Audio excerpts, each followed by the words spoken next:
What's up, y'all? It's your girl Kiya. And it's your boy Jalen. Alright, so last week we talked about how Republic City makes no sense. And this week we'll be discussing which characters we would have liked to see in Legend of Korra. Now this has been a topic we've kind of been touching on in our other videos about characters that we were just really disappointed that were not in Legend of Korra. So it's a huge letdown not seeing them. So we're going to be going over the list of our personal, like the characters we personally would have liked to see in the series. Characters that should have been there. I mean, that's not even just that we would have liked to see, but they should have been there. Yeah. Now, one question that I have is, how the heck does Admiral Zhao wind up in The Legend of Korra, but somebody like the Mechanist doesn't wind up, like, you know, you don't see them in there? How does that happen? That's just a question. That's one of the questions I have. I mean, you got Admiral Zhao from Avatar: The Last Airbender. You know, guys, Zuko's nemesis while he was floating the seas looking for Aang. Right. How does he get a spot, but we don't see the Mechanist there?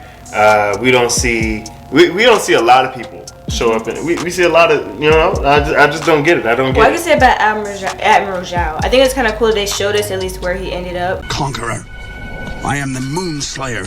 I will capture the Avatar. Hopefully we're not trapped in here as long as that guy. You're him! The last Airbender! No! Get off me! You've grown, but I will still defeat you! Because I think, like, when that whole thing happened in the first season, with that whole, like, you know, water spirit thing that Aang did, I don't really know what that was, a water beast or whatever, and it kind of just, like, you know, I don't know, like, we don't ever know, never knew where, like, he was taken to exactly. So now we kind of know, like, how he ended up, like, where he ended up. So I thought that was kind of cool. But it is, you do have a point, like, how did he make it in, and we didn't get to see a lot of other The Mechanist, we didn't see Teo, the Mechanist's son. He's not, I mean, Admiral Zhao is an old man, and the fact that he was still living in Legend of Korra, but yet we don't see somebody like Teo, who was close to Team Avatar. Who else? I have Hakoda. Hakoda is one that I spoke on before. We talk about Team Avatar and different things like that, and they sort of have they have Saka sort of right after this situation ends picking up, like, the mantle, I guess, when that in reality with how young Saka was, it should have been Hakoda.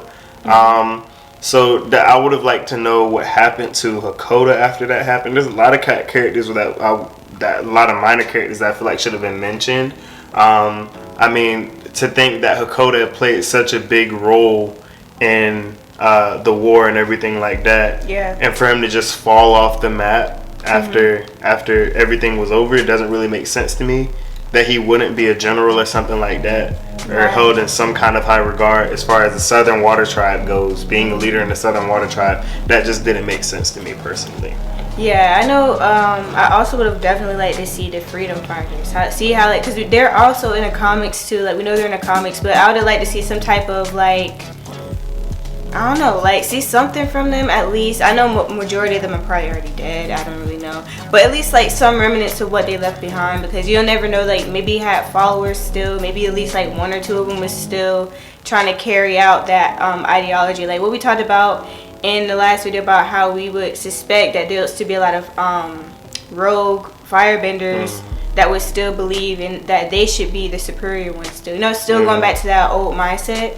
And so in that case, then you should still have other groups of people that feel like the Fire Nation shouldn't be a part of, like, anything. You know what I'm saying? So that would have made sense to kind of see if they would have played a part in that. As far as, like, hey, firebenders, stay out of this. This is, like, you know, like, we don't want you a part of anything. You know what I'm saying? So maybe you're not trying to kill them all, but maybe you just don't want them a part of, like, your government or whatever the case may be. And one person I feel like was also left out that could have played a pretty cool role in Legend of Korra is Piandao. Master Piandao, of course, the one who taught Aang, the one who taught Sokka the way of the sword. Oh, he's definitely dead. Now I know he's dead, But the fact that he was a master swordsman who taught other master swordsmen, but yet there's no swordsman in the Legend of Korra whatsoever. I think that might just be because of a change in weaponry. I mean, even if like I said, there's a change in weaponry, but the fact that, like for example, there's a change in the way you use the weapon, but the fact of the matter is that that's sort of a technique, the same way that water bending, fire bending, earth bending was a technique. Right. That's something that because it's an ancient practice, just the way the bending in the show was an ancient practice. So for that to sort of be something that non-benders that non-benders don't seek to learn, or nobody really has that kind of sort of skill set, almost as if that skill set disappeared. And keep in mind, even though there's a different style of the way things are working, that was only 70 years ago. Yeah. And I can imagine that Pian Dao, probably being in his late 50s, would have lived between that 70 years, best case scenario, probably to be 80 years old. So there still should have been some type of presence as far as what he taught. And I'm sure with the fact that Saka was a pupil of his, and Saka rose so high up in the ranks, he could have carried that out. Started an academy metal like Toph did with the metal bending. So for that to have no presence, especially since it's not like Pian Dao was just some kind of rogue guy who was a master swordsman. He was a part of the White Lotus. Right. He was a legitimate master on Earth. Like, if you want to go learn something, he was one of the best people to learn it from. No, he was the best person to learn sword, the way of the sword with. So for him to have absolutely no presence amongst anybody, or have no kind of nothing left behind, doesn't make sense to me at all. Yeah, I think it would definitely make sense to see that somewhere in there, you know, especially with Saka. Like I was saying, like Saka, if anybody was to carry that out, I figure it would have been Saka, because that changed his life. I feel like in his character, when he was able to like develop those skills and everything, because before that he didn't feel like he was very useful, and so in battle at least. So like I feel like after that it gave him a certain, you know, I don't know, like sense of purpose. Yeah, sense of purpose and stuff like that. So I feel like, especially if he felt like the non-benders felt, you know, weren't getting the same treatment, you'd think maybe he would have done that so that they did feel some type of empower them. Yeah, so that they didn't feel, you know, like they're, you know, weaker than everybody else. So that would make sense to me personally. That would make sense. And I also feel like Zuko, I love Zuko being in the show, but he sort of was in and out. Yeah. I feel like he could have played a bigger role, especially since he was one of the people who sort of was a pioneer for peace in that time period. Right. Like I said, like you just said just a couple minutes ago, that there should have been some kind of animosity towards the firebenders, and I think he should have been one who was there to sort of buffer that. Yeah. Considering the fact that his relation to Aang, you know, with Roku being his grandfather and different things like that, him playing a role in peace in that time period, but he wasn't really present. Same thing with Korra not really being present, even though they're the ones who I get retirement, but when you're talking about a city that's being governed by people whose idea it wasn't, it doesn't make sense for me to build a city and for me to just leave. I retire and I just leave. I have nothing to do with it. But when you start up a whole new city, set up a whole new system, you have to be there to see it through, whether you retire or not. Right. But for them to have really no connection to Republic City at all, after Aang's death, you're sort of giving your vision into somebody else's hands, and that's really setting the stage for something not being what you envision. Yeah, so that might just be him passing the baton to younger people, and more so focusing on what he has going on in the Fire Nation, maybe. Because, you know, when you get old, it's just kind of like, yeah, you still care about those things, but if you have other people that's kind of taking care of it, you have to trust them to carry out, you know, the original vision. If they did that, which is kind of like concerning, because you never really know if somebody will switch up, but that might have been what was going on with him. But I definitely would have liked to see more of him for sure, and if they put it in that type of way where he's just kind of like he's mending things, if like they did do the thing with the Fire Nation, as in like you're still seeing like that whole thing going on with feeling superior, you know, like it would have been a good face. Yeah, it would have been a good that would have been good to see him step in. I would have liked to see a mention of the Sun Warriors. I would have liked to see a mention of the Swamp Benders as well, because yeah, that's true. We saw at the end of the Avatar: The Last Airbender, at the end of ATLA, the Swamp Benders were present. And I don't know if the Sun Warriors are present. I don't believe that they're present. It would have been kind of cool to see if they were able to survive through all that. Yeah, through that 70-year time period, if that way of life was still survived after that 70-year time period. We don't really hear about that whatsoever, especially with, you know, the world being united and different things like that. Where was their place? Did they remain in hiding?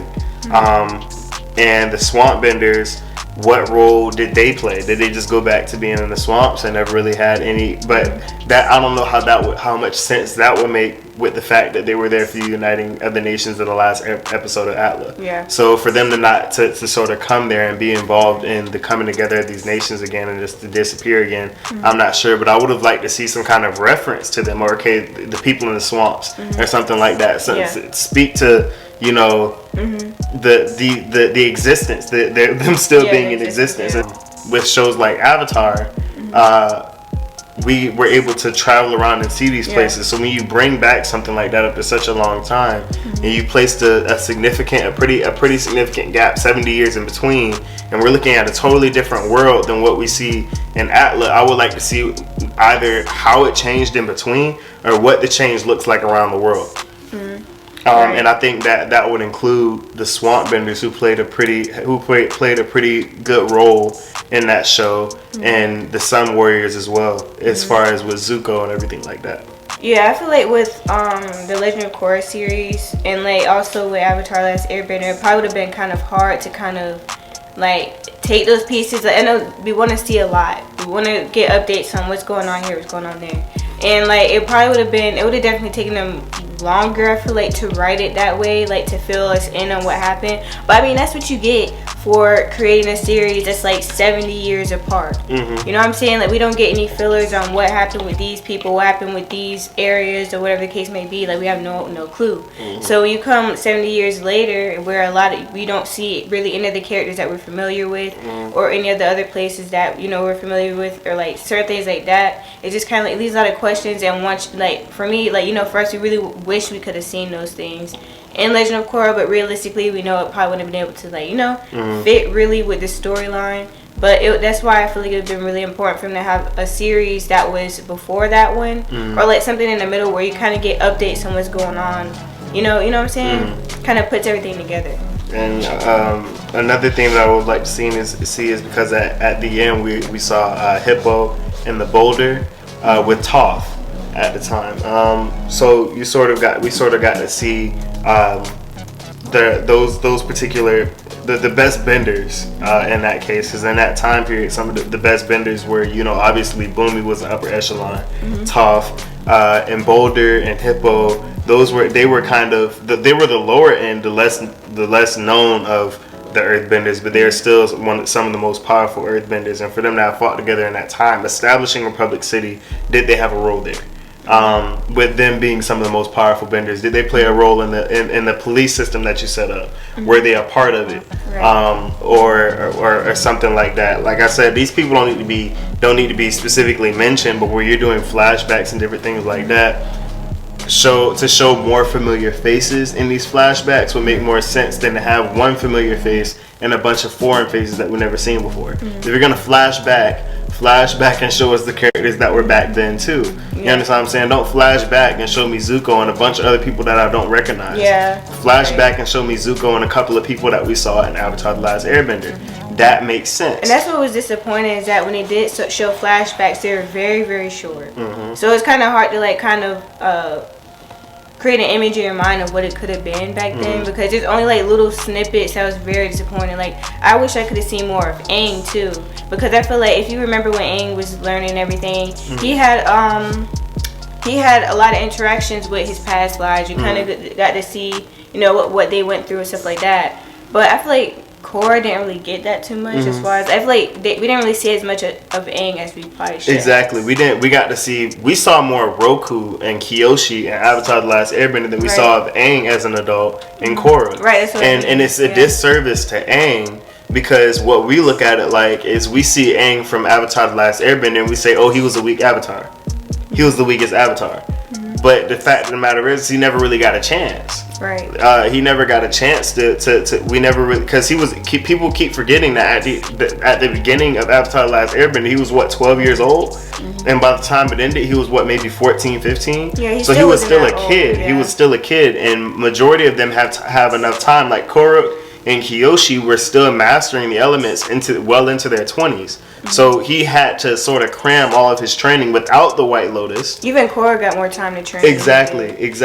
But it's hard to respect Aang as an Avatar when all we saw of Aang was the 12-year-old kid. Right, that's true. And I feel like if he did get more time when he was younger, he would have been, because you saw how fast of a learner he is with as far as like learning the different elements. So just imagine how great he must have been after, you know, like during after the whole time of putting everybody together, you know, that time of peace, like how great of a bender he would have become now that he had the chance to be trained by who he was supposed to be trained by. Right. Because he was being trained by his peers. He was kind of OP in ATLA with because he used Avatar state quite a bit, but I mean, I don't feel like he didn't show up in Legend of Korra enough to show that he was a powerful Avatar. So he's sort of just like, oh, Avatar, Aang wasn't good. He was trash. That's how people look at it. I feel like they could have done more, especially given, because you know, like usually they come and give advice to the new Avatar, and I feel like with him, he could have given her way more advice at that time. And it's like he shows up and goes away. Yeah, it's like he gets a little snippet. He says like something very short, and then he just disappears. And I'm like, that's not even like Avatar Roku was there, gave Aang a lot of advice, and I feel like Aang, after, you know, like with Korra, would have also been the same way as far as like giving like advice and everything, because he went through a lot. And it's not Aang's character to be that way either, especially since at that age he needed more help from those avatars. Yeah, you think he was 12, he was 13, 14 years old, went to help from the avatars, and they didn't really have anything for him. You know, so he was like, I need guidance here, but I can't really, none of y'all can really identify with me. So with him being one who was able to live and get all of that experience, and also you know, coming to that point, he would have been one to give more advice and walk through things more with Korra than the rest of those avatars were, since he didn't exactly get that when he needed it most as a kid. Yeah, you would think, because even with Aang and Roku, they seemed like they had like a connection, and I feel like it was kind of like, I feel like Aang and Korra could have had a way better connection, you know what I'm saying, as far as like, you know, especially with the times that they're in. Right. Yeah. Another group that I would like to see is the Li. That's some serious special ops right there. Those were some beasts. At the time, that was probably one of the most dangerous groups, like ninjas, as far as ninja wise, in that old kingdom. So what happened to the Order of the Li after all of this went on? Were they still used as a special forces? Were they now international as opposed to just national in Ba Sing Se? Where did they spread? That would have been something I would have liked to see as well. So it's not just really just the minor characters that could be mentioned, but people who could have actually been a part of that. For example, Lin Beifong could have easily been the head of the Li and not of the police, because keep in mind the police were earthbenders anyways. So why not get rid of the police force and make the police force the Li? That would make sense. Because the Li was the police force in Ba Sing Se. So it would have made more sense for, instead of making you create a whole new police force, than to take the police force that was already in place and apply the Li into, or at least create the police force and make the special forces that Lin Beifong was using the Li. That would make sense. Or make Lin Beifong the head of the Li. So now you have police, and you have the police, and you have the FBI, and the FBI and special forces is the Li.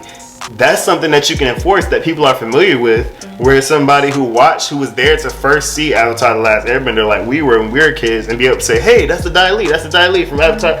I mean, that would have been something cool. You don't necessarily need to highlight that, the history of the Li, but I mean, they're still there.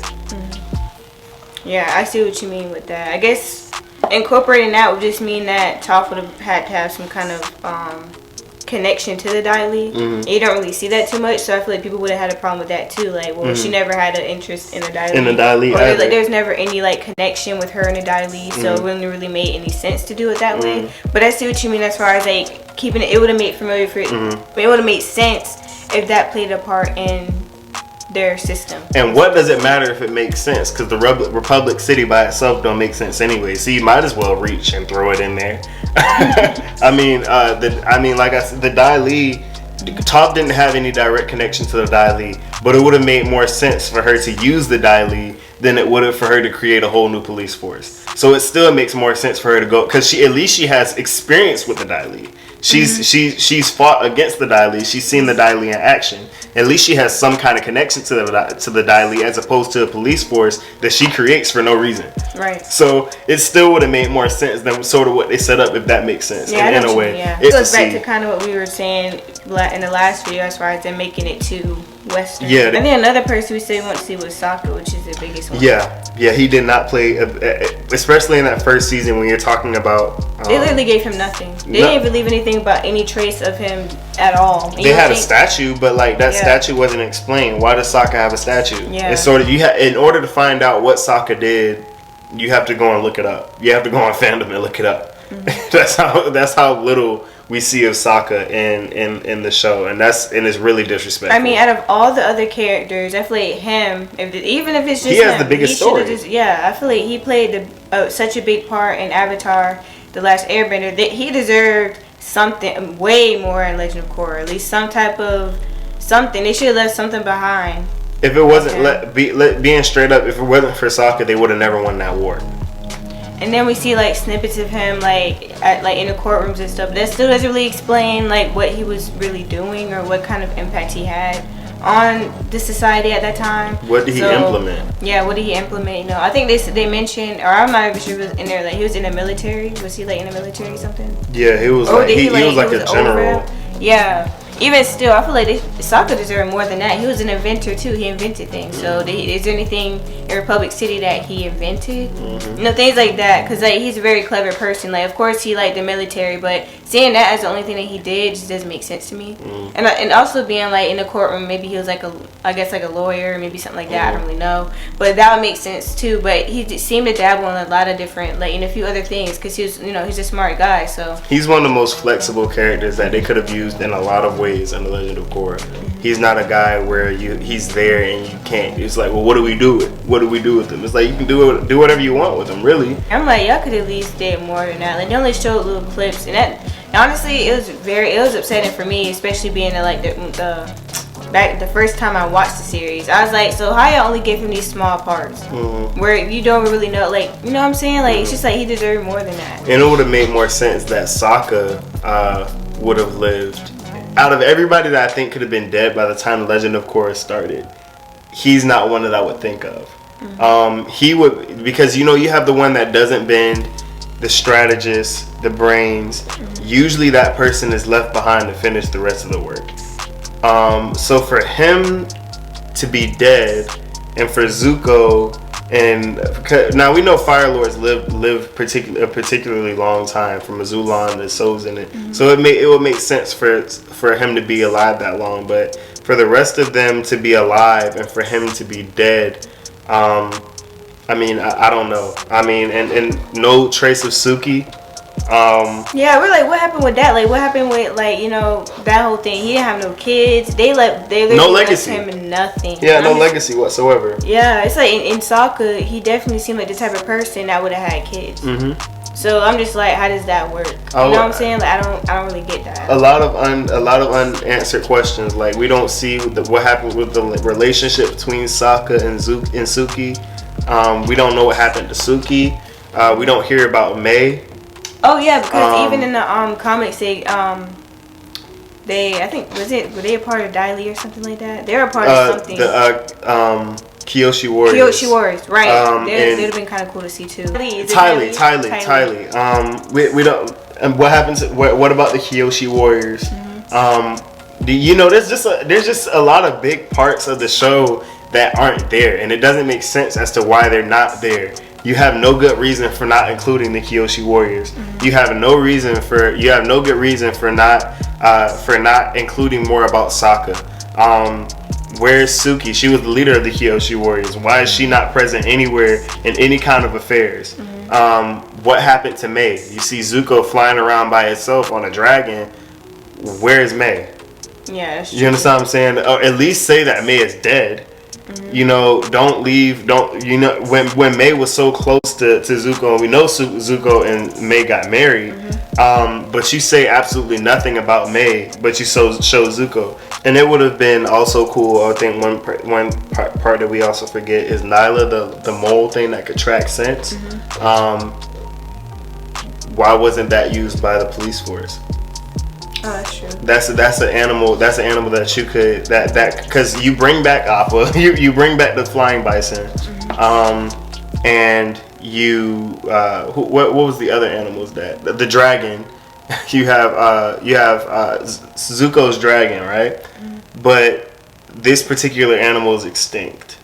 That's an animal that could have been reproduced and made to serve a purpose on the military task force. Azula.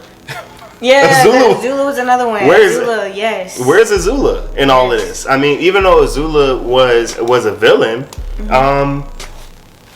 she would have been a pretty good person, especially since we find out in the books that she was causing a fair amount of trouble into the future, down the road. So why is there no mention of Azula anywhere? That's something that Azula, even though she was a villain, was also a pretty big fan favorite. Yeah. She's one of my favorites. You just love hate her. Like, you can't hate her altogether because she's just so, she's so smart and everything. But I would have liked to see something about her too. Exactly. Well. So I mean, outside of the spirit world, I would like to see more of a reference towards Iroh, because Iroh wasn't just. I think people forget that Iroh wasn't just the intern Fire Lord for Zuko. He was a lot more than that to the Earth at that time. So for him not to have more of a legacy in Republic City doesn't make sense to me either. At least have a Hall of Museum or a Hall of Heroes for those particular people or something like that to show. Yeah. I think Iroh, outside of being mentioned in the spirit world, which I'm glad he was included in that part, but I feel like he was more than just that to the world at that time. Since he was sort of that picture of what balance was in that time period. He was the living example of what balance was. And for Iroh to not really have a place outside of the spirit world in history, in the Legend of Korra, Republic City, doesn't make sense. Right, I agree. I just don't think that he got the screen time he deserved. Yeah, I did like that they at least put him in there. I'm glad he was in there. I'm glad he was in there. And he played a significant role, especially with Korra and helping her out. So I mean, even though I wish they could have shown more, I think they showed a pretty good amount for him. I just don't think he was cemented outside of the spirit world. All right, you guys. So that's the end of our video. It's just, it's very unfortunate. It really is that a lot of these characters didn't make it into Legend of Korra when they really should have. Cabbage Man should have had a statue too with all he at least like one of his somebody. So he could have had one of his descendants. He could have had at least like a cabbage factory or something. Something like just a cabbage factory to make. Or did they? I don't think so. I think. Drop it in the comments. Did he have any role in Legend of Korra? For the time being, we have frozen Mr. Ganlan's assets and are closing Cabbage Corp. No! Not my Cabbage Corp! Did it have like anything about cabbages? Cabbage dude was kind of dope. Like, he was a staple. Yeah, he was just randomly out of nowhere, always. My dog was traveling. All he was trying to do was establish. But I don't think he had kids or nothing like that, to be honest. I don't care about his cabbages. That would have been like, I'm just playing, but that would have been funny though. That would have been funny though. Alright, so next week, I'm not sure which one we're going to do yet, but we do, like we said before, we have a list of topics that we're going to be going over. So definitely drop your opinions. Remember, you guys, these are our personal opinions, so if you have something you want to add or something, just put in the comments below, because we'll revisit these topics and we're definitely gonna go over a lot of you guys, like a lot of your comments as well as like your point of views or whatever on these topics. So go ahead and comment below. Like, subscribe, share, of course. Yes, like, comment, share, subscribe, guys, and we'll see you guys in our next video. So be there. Oh, and press that bell so I can get notified every time there's a new video out. Because they be coming. They be coming, y'all. Every Friday. Remember that. Every Friday. All right. Bye, y'all.